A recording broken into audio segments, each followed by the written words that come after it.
Olá pessoal, essa é a nossa última aula sobre os sete pecados capitais, o nosso último encontro. Encerrando esse assunto, então, nós vamos trabalhar um pouco a questão da conclusão. Nessa conclusão, então, de tudo que nós falamos, eu queria abordar um pouco algumas falas, algumas ideias do Os Guinness, nesse livro que eu já mencionei, Os Sete Pecados Capitais. É um livro, um dos melhores livros para estudar sobre esse assunto. Nesse livro, o Os Guinness ele faz uma relação das bem-aventuranças como imagens espelhadas dos vícios. Essa é uma ideia, se eu não me engano, de Peter Kraft, onde ele faz alguns contrapontos, né? As bem-aventuranças são imagens espelhadas, são contrapontos claros. Nós vimos isso nessa tabela que eu apresentei, logo na introdução desse assunto, onde você tem aí então essa relação dos vícios, os sete pecados, com as virtudes ou as bem-aventuranças. Então, isso é uma forma interessante de nós trabalharmos um pouco a nossa conclusão, relacionando os vícios com as bem-aventuranças que Jesus apresenta em Mateus capítulo 5. As bem-aventuranças não são antídotos e nem curativos, mas são os opostos excelentes dos vícios, né? Então, se os sete pecados resumem a miséria desse mal humano, as bem-aventuranças resumem a felicidade, a glória da virtude do reino de Deus. Então, as bem-aventuranças são, de fato, as virtudes do reino. Essas bem-aventuranças, como virtudes opostas a cada vício, elas se tornam claras para nós quando nós fazemos um contraste.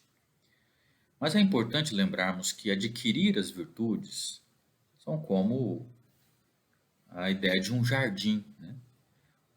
Não é um resultado automático de eliminarmos os vícios. Assim como você precisa inicialmente se livrar das ervas daninhas que estão num jardim antes de plantar as flores. Assim também a eliminação dos vícios prepara o solo da nossa vida para o cultivo das virtudes, das bem-aventuranças, garantindo esse cultivo. Então vamos lá. A pobreza de espírito, humildade, é o contraponto direto do orgulho. Então nós vamos então falar sobre as bem-aventuranças como virtudes opostas. E a pobreza de espírito, ou a humildade, ela é a virtude oposta direta ao orgulho. Existem duas palavras na língua grega que significam pobre.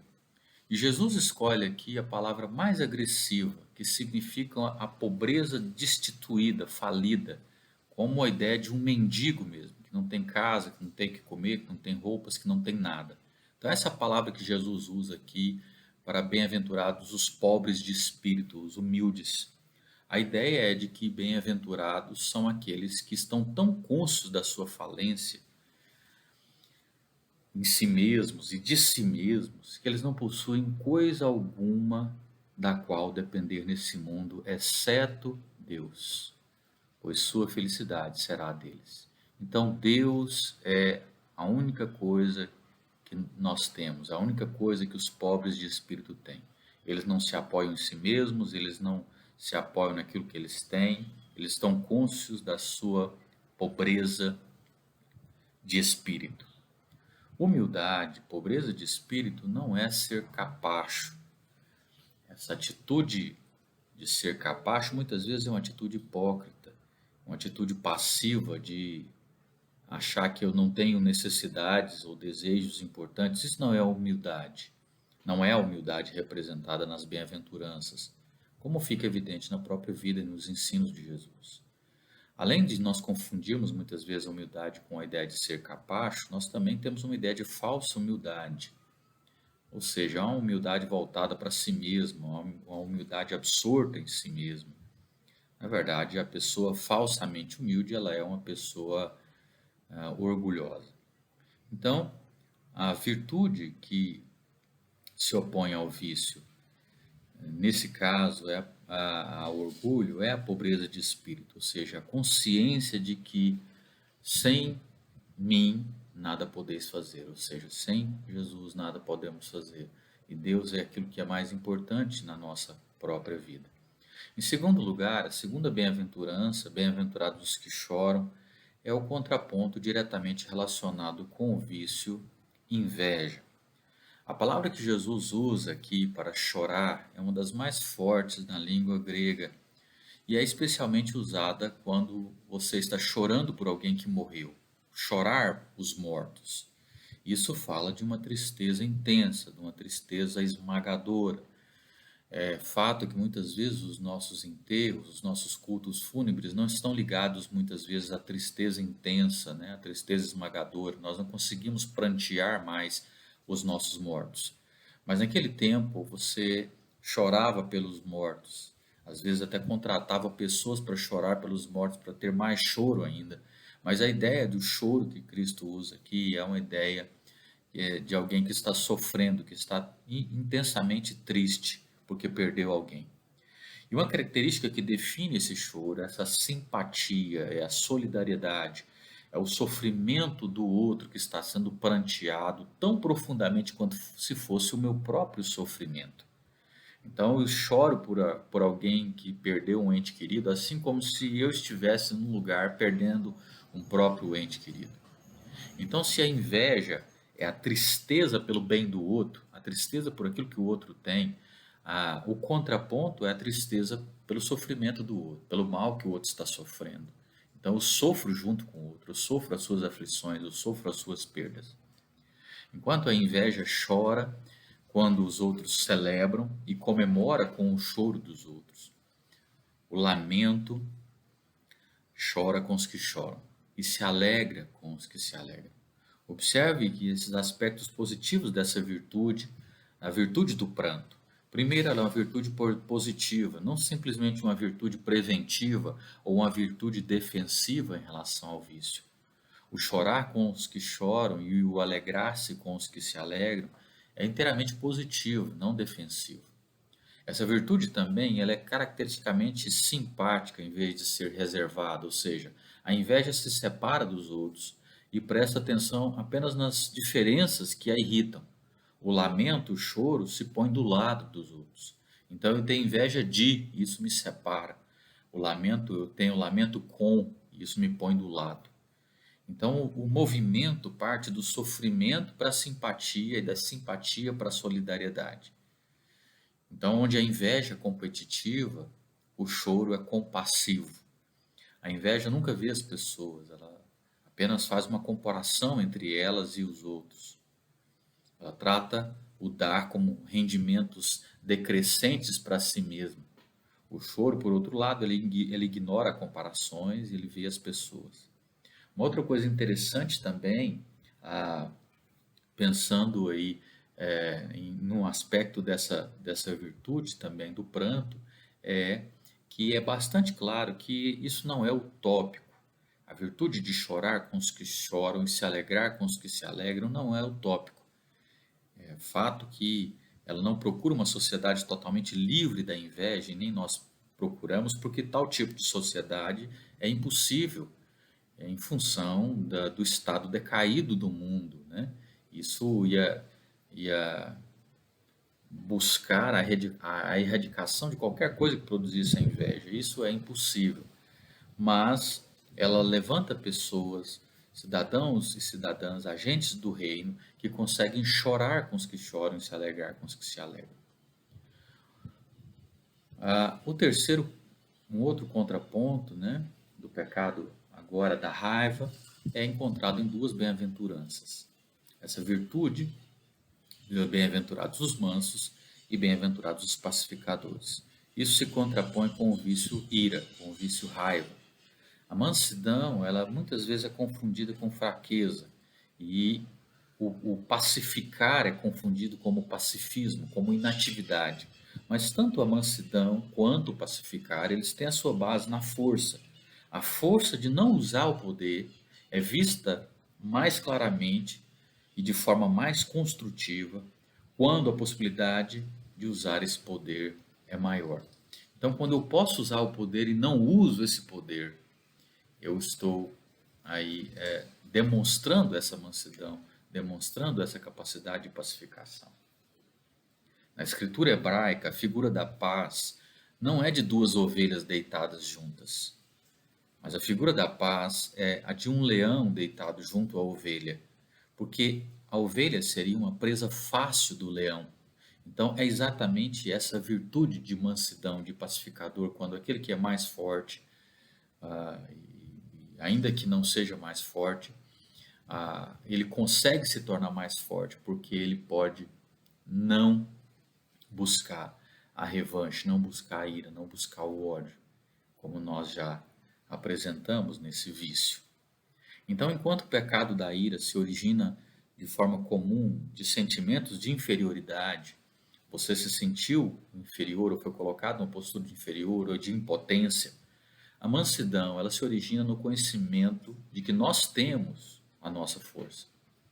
E essa força, quando ela é submetida a Deus, ela está de fato sob controle e ela se torna uma verdadeira mansidão.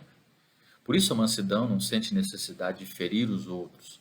Ela trabalha pela paz, ela trabalha pela justiça ao invés de prejudicar os outros.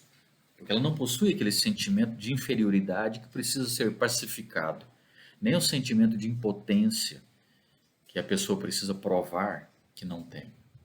Então, tanto a mansidão quanto a pacificação, elas estão enraizadas na apreciação do valor da vida humana. A ideia de que a vida humana ela é sagrada. E os ensinamentos de Jesus, em ambas as bem-aventuranças, elas estão centrados nessa preciosidade dos seres humanos e no seu valor intrínseco como reflexos da imagem de Deus. Então, não é suficiente o mandamento de não matar os outros ou de não tomar o que é deles. A mansidão e a pacificação se movem desse negativo, não matarás, não furtarás, para o positivo, ou seja, exibe bondade, exibe paciência, procura ativamente a reconciliação. Quarto lugar, o contraponto da preguiça, da assídia, né, como nós vimos, é o anseio apaixonado por justiça, a essência da busca. Nas palavras de Jesus, bem-aventurados os que têm fome e sede de justiça, pois serão satisfeitos. Então, apenas Deus é autossuficiente.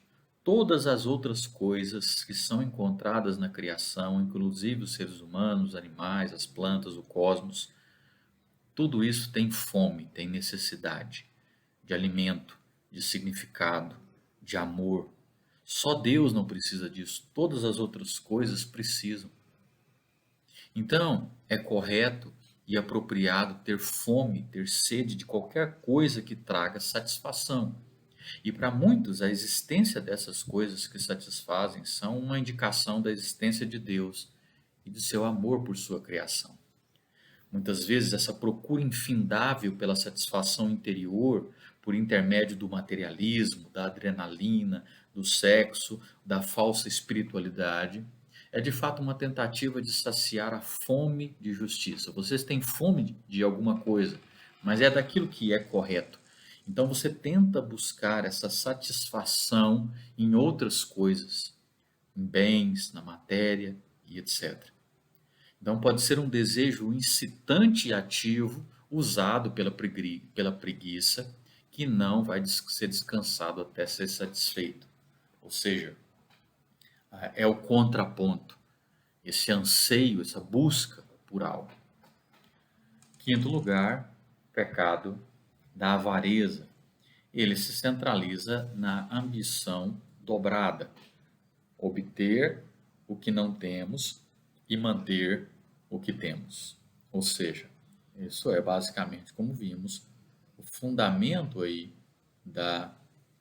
do que nós relacionamos como avareza. Obter o que eu não tenho e manter o que eu tenho. E o contraponto do primeiro é o contentamento e do último, a generosidade. E ambos são o cerne da misericórdia. Então é a misericórdia que se contrapõe ao vício, à avareza. Por um lado, através do contentamento, e pelo outro, através da generosidade. Ou seja, essa busca por obter o que eu não tenho, eu, eu preciso do contentamento. E na busca por manter o que eu tenho, eu preciso da generosidade. Ambos, então, fluindo da misericórdia. Então, enquanto a ambição nega aos outros, até mesmo a justiça, a misericórdia ela oferece mais do que apenas justiça. O caráter é dar além da razão, além da justiça, além da expectativa. Então, em outras palavras, a avareza ela pode precipitar outros pecados, tanto de comissão, né, como fraude, a traição e a violência, quanto de omissão, como a indiferença em relação às necessidades do próximo. Inclusive, os estudiosos medievais, nós já falamos sobre isso em outros estudos, falando sobre os pais do deserto e etc., sobre alguns cristãos que valem a pena estudar. Os estudiosos medievais, eles caracterizavam, grosso modo, os pecados de omissão, simplesmente falando deles como insensibilidade para com a misericórdia. A misericórdia não é apenas a ausência de avareza, mas a presença de generosidade. Ou seja, a ideia que se opõe ao vício da avareza não é só não ser avarento, é mais do que apenas não ser avarento. A misericórdia é proativa no dar. Então não é apenas abrir mão da riqueza, mas distribuir essa riqueza entre os necessitados.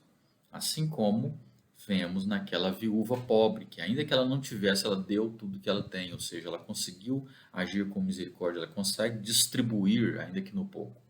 Porque muitas vezes as pessoas dizem, mas eu não tenho nem para mim como eu vou dar. Você pode dar aquilo que você tem. Nós podemos ser fiéis no pouco. É uma frase do William May, ela fala o oposto da avareza, do ser pão duro, não é a mão vazia da morte, mas a mão aberta do amor. Então é misericórdia aos que não têm misericórdia. Por isso a misericórdia, como descrita por Jesus, não é para aqueles que respeitam as pessoas, mas ela alcança a forma mais elevada quando ela é oferecida aos que menos merecem, aos nossos inimigos, aqueles que nos perseguem. Por isso Jesus diz em Lucas capítulo 6, 32 e 35, que mérito que a gente tem se a gente ama aqueles que nos amam. E ele diz, amem os seus inimigos, façam-lhes o bem. Isso é o fundamento do cristianismo. O cristianismo está para além dessa ideia de misericórdia com aqueles que são misericordiosos. A misericórdia é quando eu sou para aqueles que não têm misericórdia para comigo. Então a misericórdia ama tanto o amigo como o inimigo e faz de maneira ativa, sendo generoso, o bem para ambos. O próprio Deus é um modelo disso, né? Quando a Escritura nos diz que ele faz cair o sol, o seu sol sobre maus e bons, e ele derrama chuva sobre justos e injustos. Sexto lugar, o contraponto tradicional da glutonaria, tanto da glutonaria do excesso quanto da glutonaria das delicadezas, é a coragem em meio ao sofrimento e à perseguição. Jesus afirma nas bem-aventuranças: bem-aventurados os perseguidos por causa da justiça, pois deles é o reino dos céus.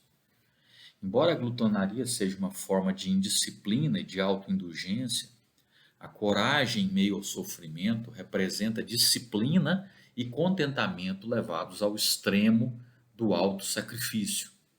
Em outro aspecto, essa glutonaria é uma forma de busca que se consome com o objetivo de achar, mas mesmo assim termina por perder.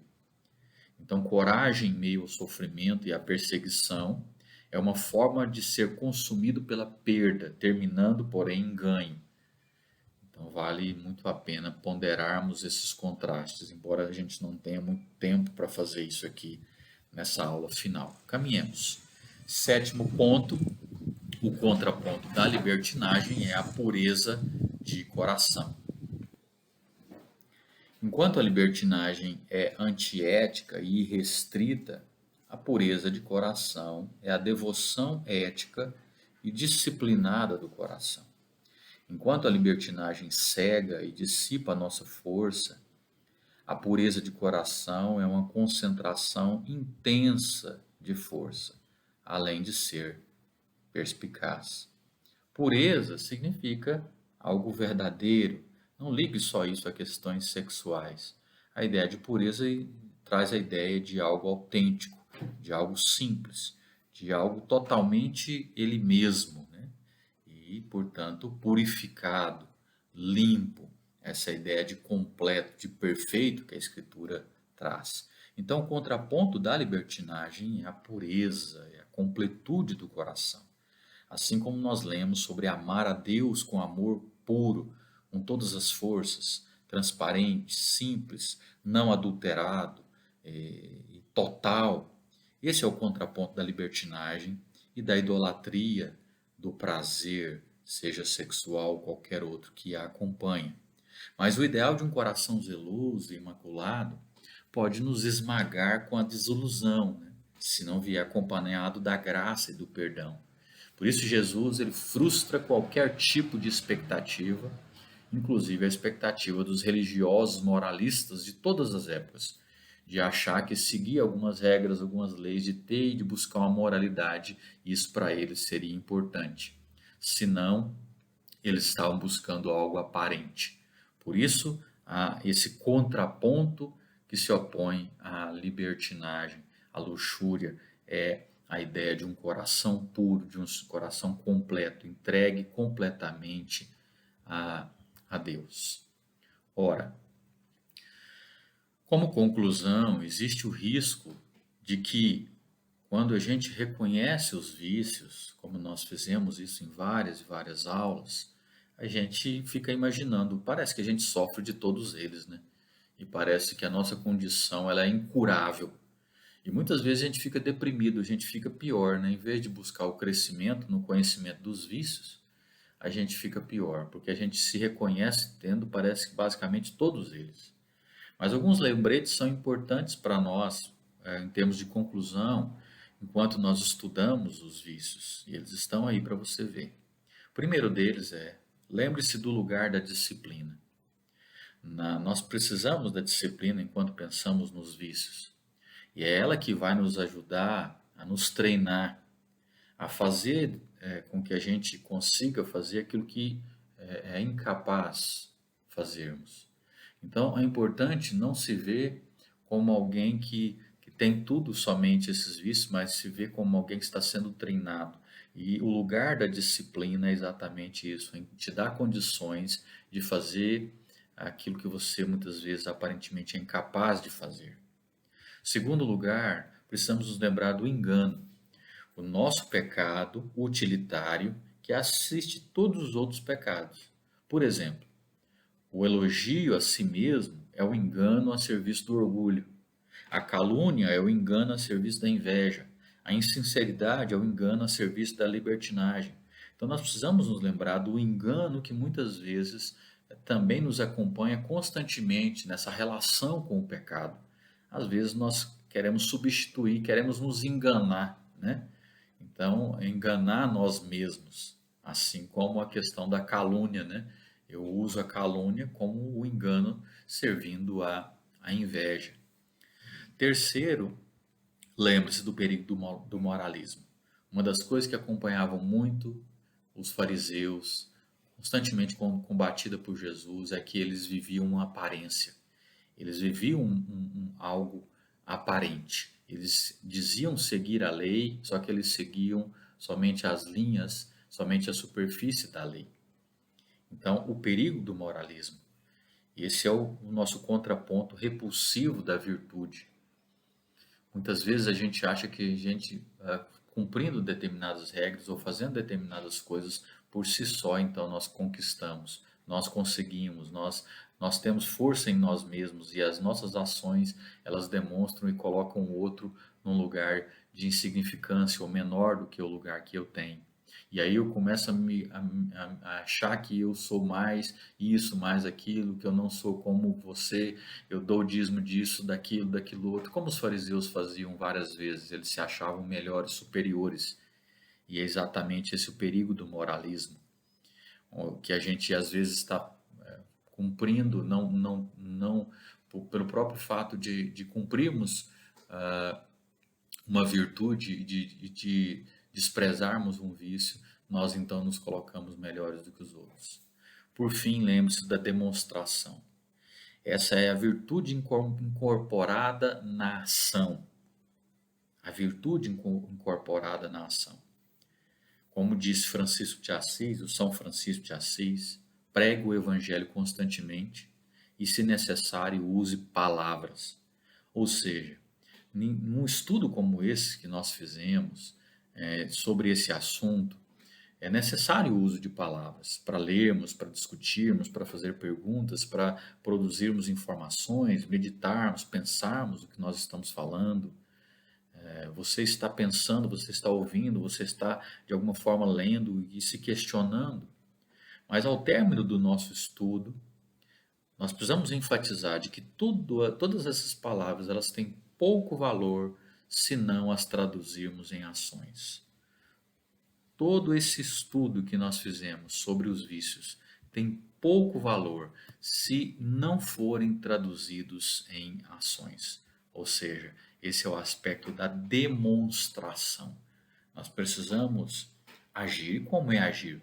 É chorar com os que choram, é se alegrar com os que se alegram, contrapondo a inveja. Então, cada um desses vícios pode ser colocado aí, pode ser trabalhado na nossa vida quando nós usamos a disciplina, quando nós usamos e entramos numa prática da vida cristã, para cada dia nos tornarmos perfeitos como perfeito é o Pai Celeste, santos como Ele é santo. E, portanto, como agentes do reino, essas bem-aventuranças, que são o caráter daqueles que vivem no reino, elas precisam ser incorporadas, fazer parte da nossa vida. Por isso, nós precisamos tirar essas ervas daninhas dos vícios da nossa vida, para que a gente possa plantar essas virtudes no jardim do nosso coração, na nossa vida, cultivando a nossa vida cristã. E aí, essas plantas cresçam, cresçam, cresçam, e a cada dia as ervas sejam tiradas para que essas plantas cresçam, para que essas plantas floresçam, frutifiquem, dê flores, dê frutos e produzam mais e mais e mais em abundância. Que essa seja a palavra de Deus para o seu coração. Eu espero que todos esses estudos que nós fizemos, eu acredito que foram aí em número de 9 ou 10, né? Como nós dividimos a inveja em duas partes, que você possa, então, assim como eu, possa ter esse aprendizado, possa ter servido para o seu crescimento, não só intelectual, mas também como um homem e uma mulher de Deus, como um servo e uma serva, como alguém que está crescendo a cada dia no conhecimento de Deus, a cada dia refletindo a imagem de Deus àqueles que estão à sua volta. Que Deus abençoe você. Até os nossos próximos encontros e próximos assuntos.